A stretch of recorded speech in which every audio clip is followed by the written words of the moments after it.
Te doy la bienvenida al podcast Mondo Música. Mi nombre es Juan Fontán y lo que quiero es entretenerte y ayudarte a conocer lo que hay en torno a la música. Si eres profesional del mundo de la música o simplemente te apasiona todo lo que la rodea y quieres aprender de profesionales felices, quédate porque estás en el lugar correcto.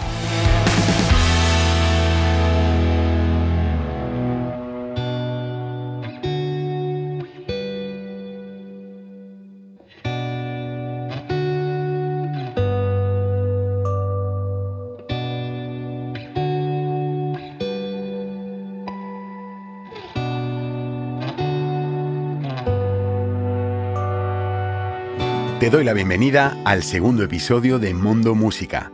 Si has escuchado el primero y el tráiler y sigues aquí, es porque te está gustando, así que genial seguirte teniendo por aquí. Y si me estás escuchando por primera vez, ojalá que te guste este episodio y de ser así, el tráiler y el primero están muy interesantes. Sea como sea, si te gusta este podcast, me apoyas suscribiéndote, calificando, recomendando y si tienes Instagram, siguiéndolo. El usuario es Mondo Música Podcast, todo seguido. Te contaré algo sincero por si puede ayudarte.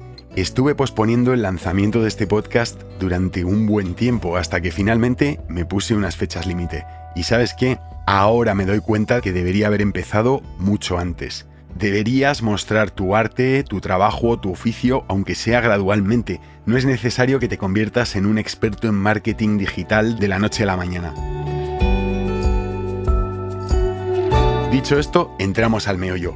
En esta charla amena que grabamos el invitado y yo hace la tira, te presento precisamente al invitado que me acompaña para desgranar un poco la materia de las etapas de una producción multisesión. Y es un buen amigo y compañero de profesión, música y sonido, Ángel Muñoz. Angelito regenta su estudio de producción musical Ángel Studios, An de Ángel, Gel de Infierno y Estudios Cine en el castizo barrio de Carabanchel de Madrid. Aunque Ángel ha trabajado en diversos géneros, se siente como pez en el agua en el rock.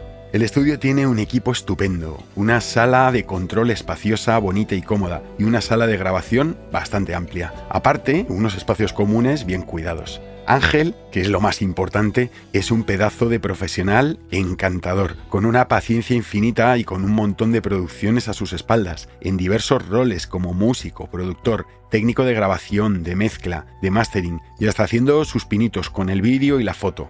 Un todoterreno del que aprender tela. Tiene unas tarifas que para el espacio, el equipo, la profesionalidad y el trato que da me parecen un chollo total. Y lógicamente por esto su agenda está bastante apretada. Así que si le contactas para trabajar con él, tendrás que tener paciencia. ¡Comenzamos! Muy buenas, Ángel, ¿qué tal? ¿Cómo estás? Muy buena, Juan, aquí estamos. Me alegro mucho de que estés aquí. En la introducción ya he contado un poco, digamos, de dónde vienes, en qué estás especializado. Y no quiero enrollarme más y quiero que entremos en harina. Y bueno, como este episodio se llama Etapas de la producción musical multitoma, creo que lo más importante es primero contar a quien nos escucha que una producción musical normalmente se divide en preproducción, producción y postproducción.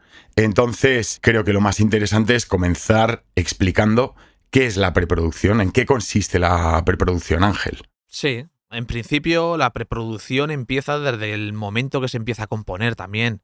Las canciones, según cómo se vayan haciendo, los arreglos, el estilo, ahí empieza porque muchas veces la gente dice, pues voy a producir un disco y lo van a hacer y en el momento que entran al estudio, venga a producirlo. Vale, se puede producir pues el sonido, el estilo que quieras darle, pero la composición de los temas yo creo que es el primer paso de la preproducción. O sea, una vez que empiezas a hacer temas, tienes que pensar qué estilo voy a hacer, a qué grupo, ya no parecer, sino hacia dónde quiero ir en esta producción. Y ahí empiezas a hacer un poco pues el globo de lo que es todo lo que es la preproducción y la producción luego mismamente dicha. Tú en la composición, si la tienes muy trabajada, tienes todos los elementos que van a formar parte de esa obra, ¿vale? Uh-huh. Pero la diferencia entre haberlos preproducido y no haberlos preproducido es que, por ejemplo, no sabes si en un momento dado te interesa tener dos guitarras dobladas que hagan lo mismo, una guitarra solista que esté al centro o que haga unos arreglos más panoramizada a un lado, al otro, si quieres doblar coros, si quieres armonizar y las vas a abrir a los lados, ¿no? O sea, es decir, para mí la importancia de la preproducción lo que supone es que, aparte de lo que hayas trabajado la composición, tienes mucho más claro por dónde va a ir la producción antes de empezar a grabar. Sí, es que además yo por lo menos a todos los grupos que vienen y los grupos que por suerte repiten bastantes, inculco siempre el que se graben en el local, que se graben en casa, que prueben, porque como bien dices, hace falta yo de primeras, antes de que vengan, poder escuchar esos temas, poder escuchar esos arreglos. Ellos van a grabarlo.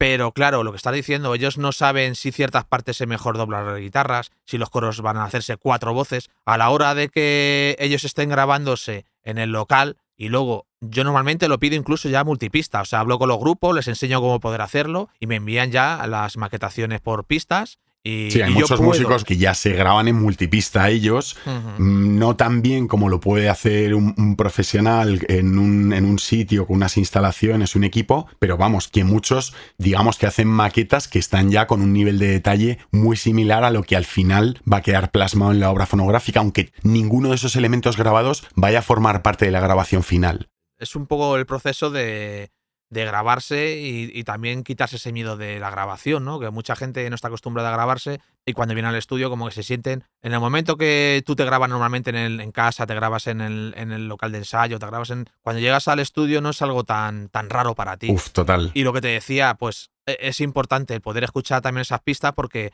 yo las preproducciones las intento hacer pues para detectar pequeños fallos, entre comillas, porque bueno, la música se puede hacer de todo, pero yo siempre escucho y digo, me parece que esa línea de abajo va a estorbar un poco la voz, o me parece que esta voz la podríamos... O sea, das como pequeños tintes de lo que es los temas para que cuando lleguen a grabar, pues esté esa preproducción bien hecha y bueno, además de tener referencias, que eso es algo que también deberíamos hablar. Bueno, sí, claro. ¿Qué son las referencias? O sea, realmente empiezas una producción, supongo que tienes una especie de... Intentas acordar con los músicos un plan de producción de decir, bueno, chicos, a ver, disponibilidad horaria, vamos a organizar un poco cómo...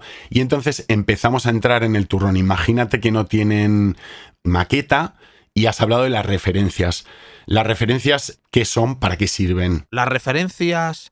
pues es a la hora de poder tener pistas, como se graba todo por separado, ¿no? Como estamos hablando de que primero se graba la batería, luego se graba los diferentes instrumentos, el bajo, las guitarras, tener referencias para que el batería pueda grabar escuchando ya esa canción el resto de instrumentos. No sé si me explico bien. Yo voy a aportar mi granito de arena. Por lo menos para mí, el papel fundamental de las referencias es para que los primeros músicos que graban, que tengan un poco un boceto de por dónde tienen ellos que pintar su línea fuerte. O sea, imaginémoslo como un boceto que tampoco va a quedar plasmada, que lo que nos va a servir es de guía para que los músicos sepan en qué momento están, porque aparte la grabación multitomo, la ventaja que tiene es que puedes parar, puedes pegar pinchazos, o sea, retomamos desde esta parte, pero ¿cuál es esta parte? Joder, es que si solo tienes bombo, caja, charles y platos de esa parte, dices, pues que sí. Tengo ya una empanada que no puedo, ¿no? Entonces, con el tema de las referencias, pues dicen, vale, aquí en la parte en la que decía la estrofa esta que hacía no sé qué, esas referencias no se van a quedar, pero sirven para que el músico sepa por dónde vamos. Y luego también porque un batería tocando solo con una claqueta, pues evidentemente no va a dar de sí. Tiene que notar un poco pues cómo va el tema, notar esas guitarras o notar esa instrumentación para dar esos toques importantes. Mucha gente cuando envía referencias, pero si es una referencia. Ya, es una referencia, pero con la que el batería va a trabajar. Claro, tiene que estar a metrónomo. Claro. Estar a metrónomo y bien hecha y con intención para que él sienta esa fuerza que has transmitido tú al grabarla, se la transmitas a él, porque si lo has hecho de mala forma, que no va ni al tiempo. Esa es una referencia. Ya, pero no. Es importante que la referencia esté bien y suene bien, claro. Suene bien en el sentido de que vaya a tiempo sobre todo. Luego ya, pues lo como está diciendo, como no es algo que se vaya a quedar, pues bueno, pero sí que esté la ejecución lo mejor posible. Que la calidad de sonido no hace falta que sea extrema, clarísima, súper nítida, pero la música sí que tiene que estar en su sitio, porque si no está en su sitio, le va a desayudar casi más que ayudar, ¿no? Además, también estás hablando, muchas veces las referencias, yo no lo aconsejo, pero muchas veces se graban aquí también. A la vez que está tocando, por ejemplo, la batería, que suele ser el primero que empieza, se mete el batería en la sala de grabación, el resto del grupo está aquí en la sala de escucha y se les mete una línea de bajo, una línea de guitarra, una línea de voz. O sea que luego muchas veces las referencias, pues por lo que sea lo que estás diciendo, grupos que no pueden grabarse, pues las referencias las haces en el momento. Con lo que el batería sí está un poco tocando a la vez que el resto del grupo, porque está oyendo lo que están tocando aquí en la sala de escucha. Claro, ahí es donde venía la importancia que decías, que si tienes una preproducción muy currada, incluso la puedes usar de referencia. Si la tienes en pistas, pues puedes enmudecer la batería y dejarle toda esa grabación que no va a quedar al final, pero que es una preproducción trabajada, la puedes utilizar de referencia. Si el batería no tiene una referencia buena... Sí. Aunque bueno, hay gente que solo quiere escuchar su claqueta, ¿eh? Que hay mucha gente que dice, solo quiero oír la claqueta. Ya. Pero bueno, hay gente a lo mejor que lo tiene muy claro y trabajan así, dice que ellos estudian así las canciones en casa o en el local, pero eso es bastante raro, suele ser siempre al contrario. A mí me parecía un flipe bestial, tío, con un músico amiguete que es un musicazo de la leche, que tiene mucha experiencia en directo, pero tiene como una especie de pavor al metrónomo, que es lo que decías tú, ¿no? Que no es nada malo que un músico tenga un poco de experiencia de autoproducirse, aunque sean maquetas, por eso, para no llegar al estudio y te plantan ahí y...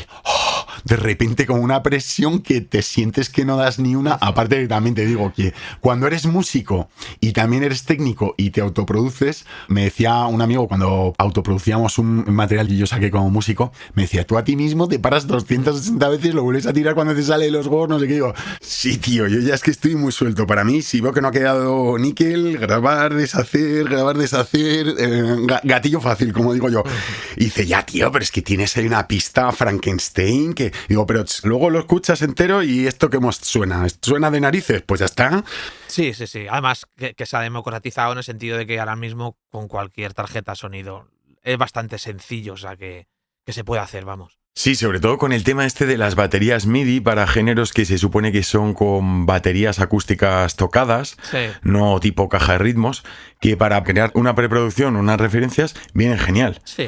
Que ya para una grabación que quieras que suene natural, o como dicen ahora, orgánica, pues depende de presupuesto y gustos. Es que además... es algo único, o sea que lo que hagas en ese punto va a ser solo esa vez, o sea, nadie va a utilizar ese sonido exactamente igual porque solo eres tú el que tocas, por eso lo que también mola de grabar baterías acústicas y las cosas un poco reales, porque solo pasa esta vez que lo grabas. Claro, es única, claro. Única incluso hasta con el mismo músico, es única. Esto me pasaba con amigos que tengo que se dedican a la producción de música urbana y todo esto, que decían, tío, es que hay chavales que se descargan en mala calidad una instrumental de YouTube que tiene no sé cuantísimas visualizaciones, se la ha descargado todo Dios y resulta que hay 280 chavales rapeando sobre la misma música que encima pueden tener luego problemas por el tema de derechos. Pero bueno, sobre todo lo que hablábamos, ese sonido exclusivo que si al final tiras de los romplers de baterías que tira todo el mundo para un estilo, pues suenas igual que todos. Pues entonces se graban las referencias y en el rollo del tema de la grabación multitoma, pues van en base a ese plan de producción que acuerdas con los músicos, pues vas organizando las sesiones, pues primero a lo mejor si es de rock, de batería, de bajo, más las partes primero rítmicas y luego más las partes solistas. Normalmente sí, pero va a depender mucho de la disponibilidad de los músicos, ¿vale? Pero vamos, sí, lo suyo es intentar hacer la base rítmica y luego ir metiendo los arreglos y por último pues las voces, porque además yo creo que las voces es importante que la voz grabe ya sobre algo que se va a quedar. Casi completo, claro. Sí, porque la voz es bastante importante, va a ser al final lo que escuche la gente y tiene que estar metido dentro de la producción el cantante y estar dentro de la canción y sentirlo para que dé pues lo máximo, claro.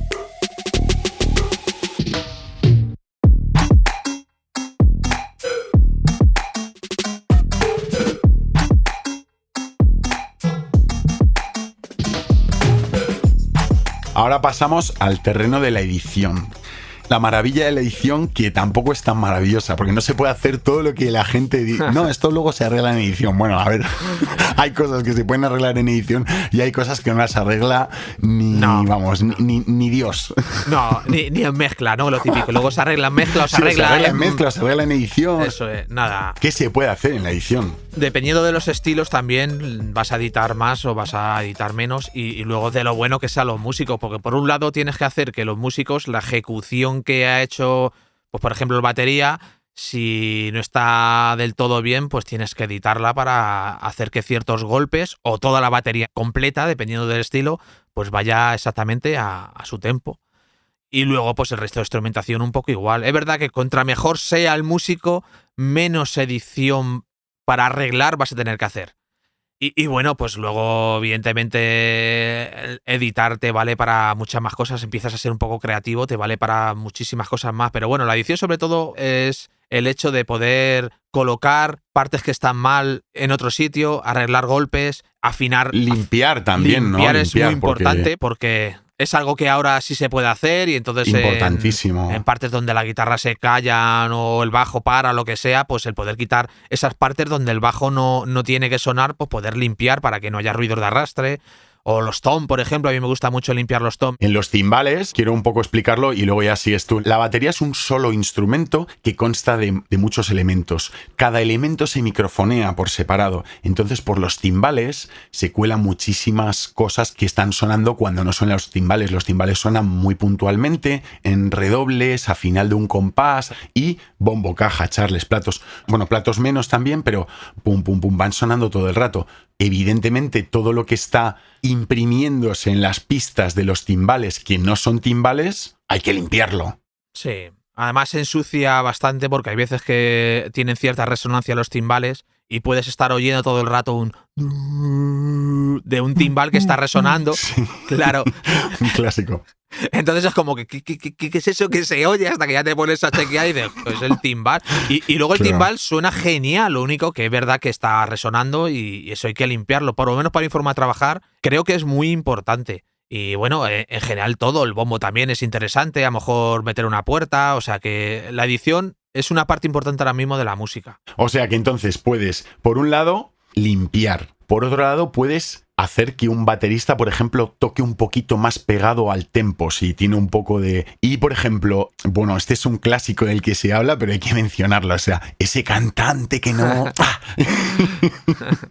Que yo soy cantante, ¿eh? Ese cantante que no afina, bueno, también por el tema rítmico, que no las mete en su sitio, que ya hemos hablado del batería, y luego el cantante que no afina del todo, o incluso usos creativos de herramientas de edición para afinación, ¿no? Sí, por ejemplo, el trap, lo que es la afinación de voces, ¿no? El famoso autotune ha pasado a ser un efecto más.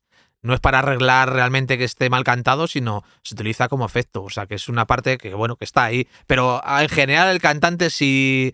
En general todos los músicos, pero el cantante si no canta... Por mucho autotune que quieras meter, eso no tiene arreglo. Hay gente que dice, no sé, gente famosa y... Es que ¿por qué le han metido autotune? A ver, a todo el mundo le digo, habrá repetido 20 veces, habrá hecho 200 tomas, le habrán dado un poco el autotune, pero lo que estás oyendo es porque él lo ha cantado, ¿sabes? O sea, claro. Porque si no suena como en el trap, ¿no? Que es ya un efecto, ¿no? Yo diría, valga la redundancia, si el cantante no canta, el autotune canta.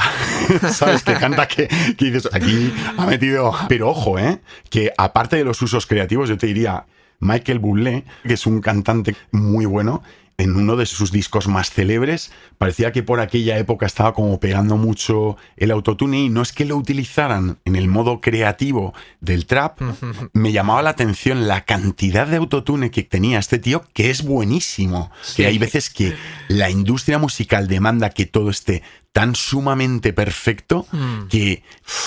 por decirlo de alguna manera, se han pasado con el azúcar aquí. Es que está todo tan perfecto que me rechina, tío. No hubiera hecho falta, evidentemente, meterle tanto autotune, pero bueno, son también momentos y la época lo pide. Y bueno, ahora mismo... A ver, hay mucha gente que viene a grabar y el autotune se utiliza pues para ciertas partes. Yo por lo menos lo utilizo de una forma un poco más comedida y ciertas partes... que no llega por un pelín, pues se lo das un poco afinándolo, que yo creo que la herramienta está hecho para eso. Luego, pues bueno, lo que hablamos, se ha utilizado para muchas más cosas, pero cuando una cosa está ejecutada bien, no hace falta que esté perfecta. tiene que estar bien. Antes de dejar el tema de la edición, me gustaría también hablar, por ejemplo, de disparar muestras que apoyen en batería, ¿no? Para géneros que están bastante postproducidos, tú que estás especializado en rock y controlas de metal, me llama la atención, ¿no? Que hay grupos muy de toda la vida que están volviendo a no hacer este tipo de historias, como a tener unas producciones más crudas, más naturales, pero sí que es verdad que el triggering o el disparar con herramientas digitales para apoyar un bombo sintético, que aunque suene muy parecido a acústico, ¿no? Pero en el fondo es sintético y es un único, o bueno, a lo mejor multimuestra, pero esto también se hace en ediciones, en esta etapa en la que se hace, ¿no? El tema de apoyar con muestras o hacer el triggering o disparar, por ejemplo, cosas para batería. Sí, te digo un poco igual que el cantante, por lo menos en mi caso, si está muy bien tocado, está grabado en condiciones, pero está muy bien tocado, menos cantidad de samplers vas a tener que utilizar, porque los samplers en general, a ver, hay estilos que lo que quieren es el bombo totalmente disparado, porque el estilo es igual. Igual que hablamos que el autotune en el trap se utiliza de una forma, pues eso, a torrabo. A cascoporro. Pues con el bombo pasa igual. Hay muchos grupos que es que lo oyes y dices, es que no sé ni para qué ha grabado la batería, porque es que es todo cuantizado, todo suena igual, las cajas, los bombos. Por el Charles y contragolpes, yo diría, ¿no? Los platos para mí nunca han sonado igual, ¿no? O sea, nunca han sonado un Charles. Bueno. Es para mí en lo que más se diferencia con un Charles de verdad. Pero bueno, te digo que ya se están haciendo bastante software buenísimo en baterías y lo que cambia es el que la batería esté tocada con el ratón, ¿vale? O con el teclado, o esté tocada con una batería electrónica. Claro. Yo cuando he grabado a gente que me ha enviado midis grabado con una batería electrónica, tiene toda la vida porque está hecho por un humano, entonces tiene... Están mucho más potables, ¿no? Están mucho más potables, claro. Potables no, te digo que están increíbles, o sea, son muy, muy utilizables. Depende del estilo igualmente, pero en general en pop, rock, metal... Yo que sé, todo eso lo acepta perfectamente y hay muchísimos discos que los oímos y no sabemos que realmente no hay un batería que lo ha grabado. Pero bueno, a lo que volvemos de los samples, pues mira, cuando lo utilizas de una forma de apoyo, yo creo que es pues como tiene que ser. Suma. Claro, el bombo que has grabado no tiene ese grave bonito o no tiene esa consistencia, por decirlo así. Pues apoyas con ese sampler para darle esa pegada en el kick, ¿no?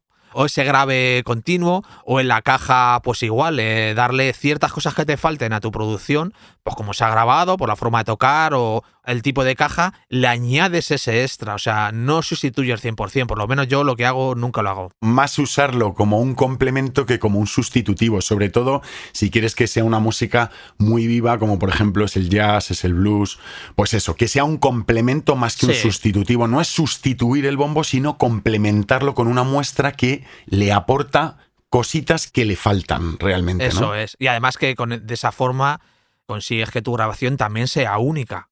O sea, porque si sustituyes el bombo y la caja y metes la misma caja en 400 grupos, pues ya están los 400 grupos sonando esa caja. Claro, vaya gracia, ¿no? ¿Para qué grabas entonces? O sea, podrías haberlo pintado, ¿no? Pero bueno, pero esa misma caja la utilizas en 400 grupos, pero le das porcentajes diferentes dependiendo del cómo sea el músico, cada grupo va a sonar diferente. Porque hay ciertos grupos que el baterista es un poco peor y tienes que darle un poquito más de muestra, y otros que lo hacen tan bien y lo único que haces es darle una pequeña pincelada. Claro. O sea, un pelín. Pero que se nota luego en mezcla, claro. Sí, claro. Todos los detalles se notan.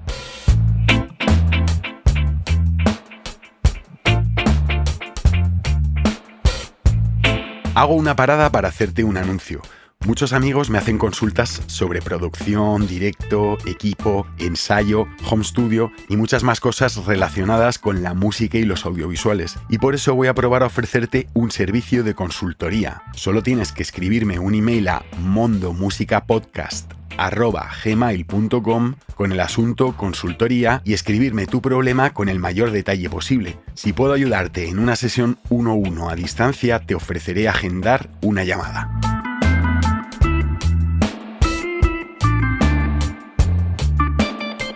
No quería irme de la edición sin hablar, por ejemplo. De repente tienes a toda la banda menos al cantante que te ha grabado todo el tema y te llega el cantante y te dice, tío, estoy sin aire, el tema va muy rápido, nos hemos pasado, tíos, o el tema va muy lento, tío, nos hemos pasado, o me habéis pedido demasiado y este no es mi registro.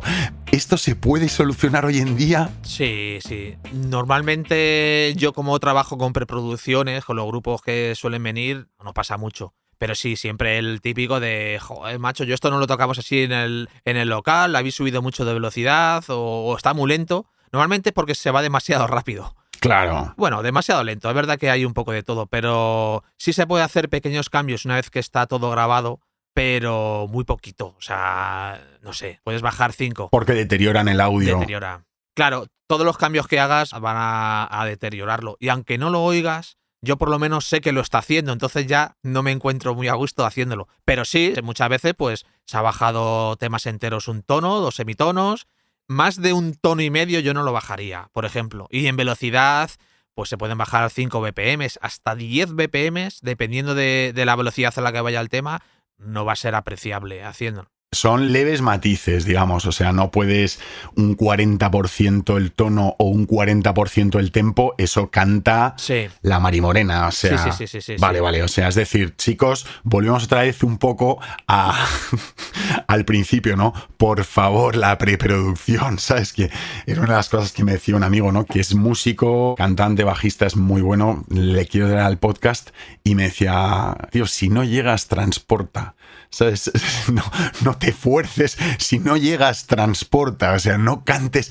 Y claro, si ya lo has grabado, ojito, que es lo que dices tú, medio tono, un tono, tiene un pase. Ya a partir de ahí te estás cepillando todo el curro de producción que has hecho hasta ese punto, porque va a quedar el audio degradado y no se va a poder trabajar con eso. Vas a perder mucha calidad en la que has trabajado con tanto empeño y además te ha costado tanto dinerito. La verdad es que luego hay veces que incluso te puedo decir que en la mezcla se ha llegado a hacer esos cambios y el cantante ha vuelto a grabar porque lo han escuchado. Ay, es que no me ha acabado de convencer por cómo está y ¡Ostras! y luego, pues bueno, una vez, sí. Te pasa poco, ¿no? Espero. Sí, muy pocas veces. Muy pocas veces.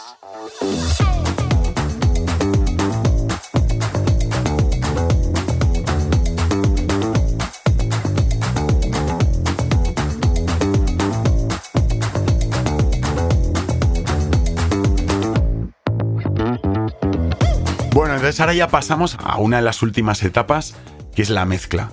Para mí, esta etapa es en la que hay más diferencial entre alguien amateur o novato o alguien experto con buenas herramientas, con una buena sala. Es decir, un músico se puede autograbar mejor o peor, pero ojo, un crack de la mezcla que ha mezclado y mezclado y mezclado y mezclado, ¿qué es lo que se puede llegar a conseguir en la mezcla? Te digo una cosa.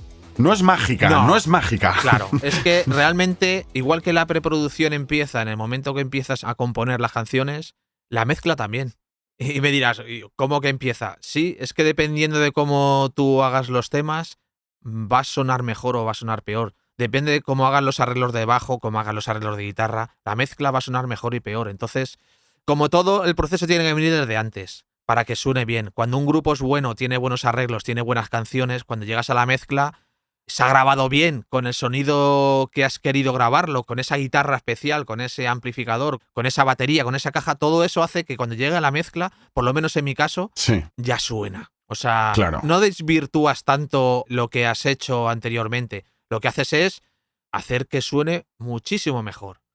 Hacer que las cosas que sobran, ¿no? En cuestión de frecuencias, o darle más importancia a ciertas partes, darles protagonismo a una guitarra en un momento, un toque de tom en otro, un arreglo del bajo. O sea, ya empieza ahí toda la vorágine, ¿no? De mezcla que sí, tampoco la gente suele entender, porque hay mucha gente que dice, no, bueno, si un disco en 3 días lo tienes hecho, o sea, puedes mezclarlo. Sí, posiblemente se pueda mezclar en 3 días un disco, pero si quieres una producción en condiciones no puedes hacerlo porque tienes que tener mucha atención al detalle, no dejar una mezcla estática, que no suene de principio a fin todo igual, bajes volúmenes, subas volúmenes, comprimas de una forma, o sea, es algo infinito. Además que se dice que en la mezcla no se acaban, se abandonan. buenísimo. Y es verdad, con todos los amigos que tengo técnicos y tal, es lo que dicen, que bueno, al final como que nunca estás 100% contento con ello porque siempre se puede trabajar más. No estoy totalmente satisfecho, pero ya no soy capaz de mejorarlo, digámoslo así, ¿no? Y hay veces que a lo mejor es contraproducente, porque cuando ya llevas un momento en el que ya suena como tiene que sonar, hay veces que le das tanto la vuelta que lo que haces es fastidiarlo. En Gorillaz ya te metes ahí en un y ya es como, Dios mío, ¿pero qué he hecho? O sea, vamos para atrás, vamos a tirar de backups a ver en qué punto esto estaba en su momento mejor y a partir de qué punto empezó ya el engorile, ya la saturación. Y como bien dices, muchos músicos, bueno, pues ellos aportan. Yo siempre intento trabajar con los músicos que aporten su forma de ver la mezcla, de su instrumento. Pero hay muchas veces que se equivocan porque evidentemente no tienen, pues ellos no mezclan. Claro. Entonces tú vas trabajando en la mezcla y el típico, no soy el bajo, o no soy el no sé qué, o no soy el no sé cuántos, o no sé. Y al final, si te pones un poco a mover lo que te están diciendo, al final acabas y ellos mismos son los que te dicen, me gustaba mejor la primera mezcla que nos has enviado. A mí me hacía mucha gracia, tío, un ejercicio terapéutico mezclando. Viene mi mujer a ver cómo estoy mezclando un tema. Y me dice, tío, yo es que de verdad que lo del bajo, tío, es que no siento el bajo. Y cojo, le enmudezco el bajo y dice, ¿qué has hecho? Le activo el bajo y dice, ¡ah! Me has dicho que no escuchabas el bajo. Y fíjate tú que te lo apago y te deja de gustar el tema, casi. Claro. Todo tiene su función en la mezcla también. Y bueno, yo normalmente pienso en la mezcla, se lo intento explicar a todos los músicos. A la hora de componer y hacer los arreglos es muy importante porque ¿cómo mezcla una sinfónica cuando no hay micrófonos? Pues mezcla dependiendo de la posición en la que estén los músicos. ¿Quieren más volumen de violines? ¿Qué hacen? Meter más violines. Claro. Distribuyen la frecuencia. Por un lado están los violines, por otro las violas, por otro los chelos, por otro las tubas, por otro... O sea, y eso a la hora de componer, aunque no crea la gente, también es así. O sea, tú no puedes hacer una canción con un arreglo en el que el bajo esté súper agudito, las guitarras estén todas en el mismo sitio que el bajo, están todos luchando por el mismo espacio. Ya no te digo a la hora de ecualizar, sino un poco frecuencialmente en tono. O sea, es importante que el bajo esté en su sitio. El bajo no se va a oír porque te vayas al agudo, se va a oír si te vas al grave, que es lo que le diferencia del resto de instrumentos. Claro. Sí, no, pues suele pasar, ¿no? Que un músico novato te dice, haz solo del bajo y dice, tío, es que suena horroroso, tío. Y dices, vamos a ver, tío, es que, o sea, esto es una mezcla de todo.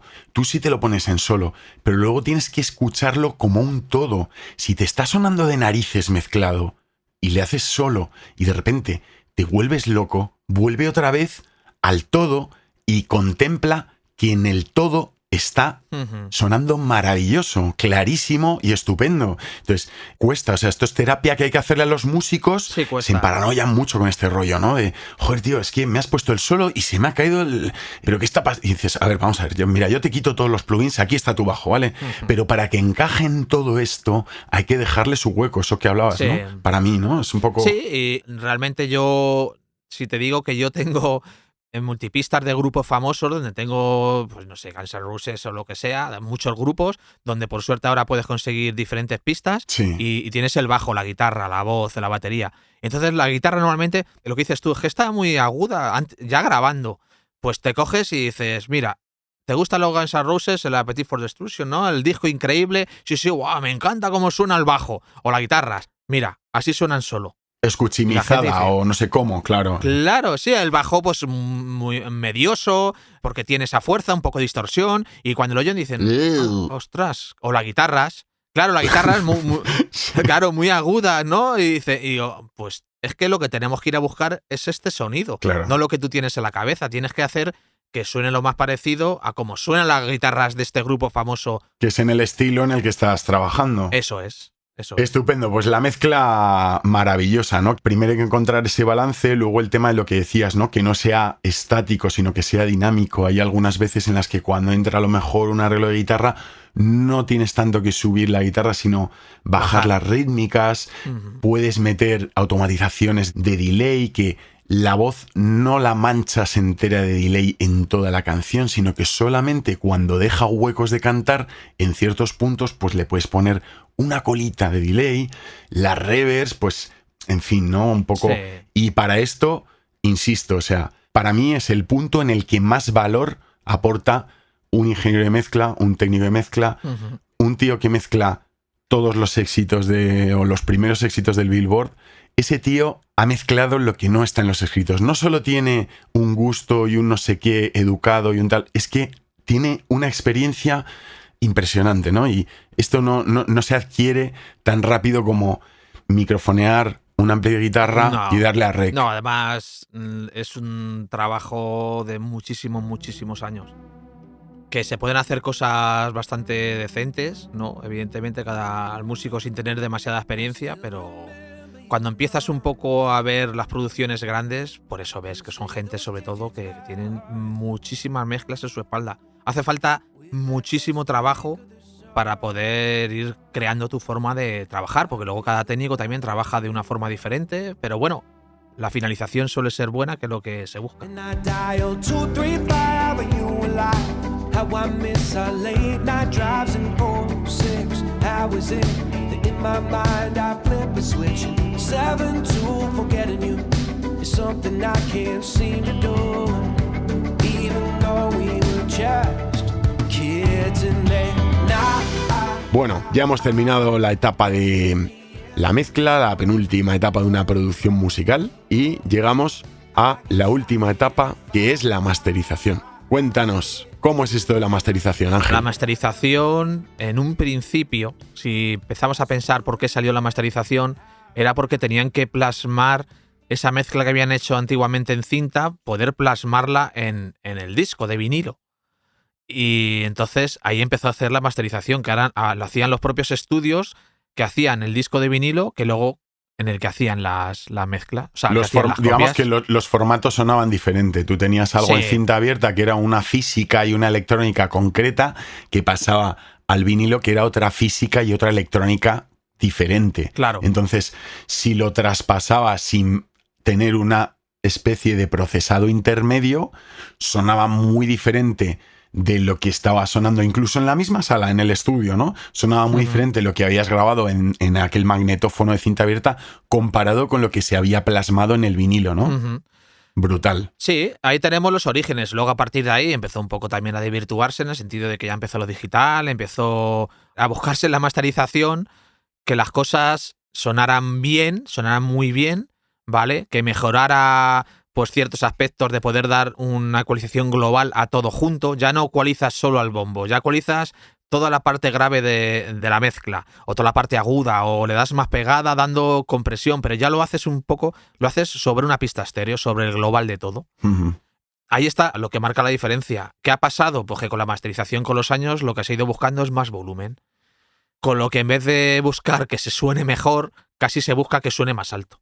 Y ahí hemos empezado a ir un poco para atrás. Claro. Realmente parece que la cosa va mejorando poco a poco, pero en general lo que se ha buscado, además muchas veces que masterizo... La guerra del volumen. Sí, la gente es como, siempre digo, no vamos a machacarlo porque quiero que sea orgánico, y la gente, sí, claro, lo mío que suena orgánico. Pero luego cuando oyen su canción y oyen la canción del famoso que está al lado, oyen que hay una diferencia de volumen muy apreciable. Que suene más fuerte, sí. Dale ahí. Que si lo pones al 1 suene como si estuviera al 12. Exactamente, lo que pasa es que estás perdiendo todos los matices con los que ha grabado. Entonces, bueno, la masterización se puede decir que es un último paso en el que, si está bien grabado, está bien mezclado y está todo muy bien hecho, es una cuestión de darle una pincelada más, ¿no? Como decía antes, es darle un poquito un proceso general para darle más potencia, si se busca más potencia, y darle pues unos aguditos, unos graves, lo que busques un poco ahí también. A ver, Ángel, cuando hablas de subir mucho el volumen, lo que sucede es que tú no puedes subir el volumen hasta el infinito, los equipos saturan. Analógico, digital, los equipos saturan. Entonces, el ganar ese volumen es a base de perder detalle. ¿Cómo? Porque vas bajando con herramientas de procesado el volumen de lo alto y subiendo todo. Y entonces, ¿qué es lo que pasa? Que al final se va comprimiendo hasta que pierdes el detalle. Sí. Yo, por ejemplo, cuando masterizo aquí cosas que me vienen de fuera, o cosas que... Normalmente cosas que yo hago, la masterización es darle un poquito de potencia y un poco de volumen. Y si es otro técnico el que esté haciendo la masterización, pues va a aportar su granito de arena y su forma de oírlo, porque puede ser que tú aquí en esta sala estés mezclando, te parece que esté muy bien, pero hay ciertas frecuencias debido a la sala que no estás apreciando. Claro. Y al llevarlo a otro estudio, la masterización, pues te va a decir, él de primera escucha va a decir, aquí hay un grave raro, o aquí hay un... Ujú. Entonces está bien también el rollo colaborativo. Cuando me llegan, por ejemplo, cosas para masterizar aparte a mí, Sí. bueno, intentas que la esencia quede, pero piensas en más global. Dejas de oír las cosas por separado, por decirlo así. Fenomenal.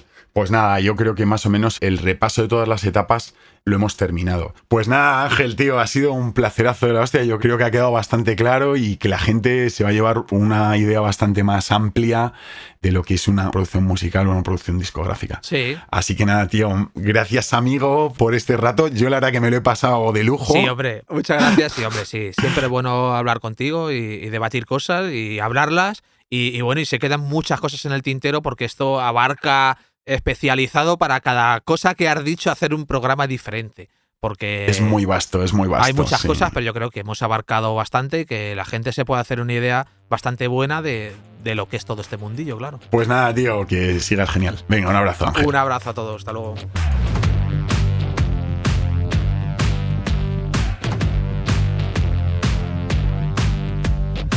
Bueno, pues espero que te haya gustado este episodio. Como bien decimos al terminar la entrevista, esto da para mucho más. Y por eso, si te ha gustado, no te pierdas el próximo episodio en el que vamos a abordar con otro crack una etapa de máxima importancia en cualquier producción musical, tanto en multisesión como a banda completa, la preproducción. Si tienes interés en que se trate algún tópico en concreto en el podcast, también puedes escribirme y contármelo e incluso sugerirme algún invitado a mondomusicapodcast@gmail.com. Y te vuelvo a recordar que si te gusta Mondo Música, además de seguir el Instagram del podcast, Mondo Música Podcast, todo seguido, puedes reseñar, calificar positivamente, suscribirte en tu plataforma favorita de podcasting y compartir el podcast con cualquiera a quien le pueda interesar. Hasta el próximo episodio de tu podcast sobre la música desde dentro, Mondo Música.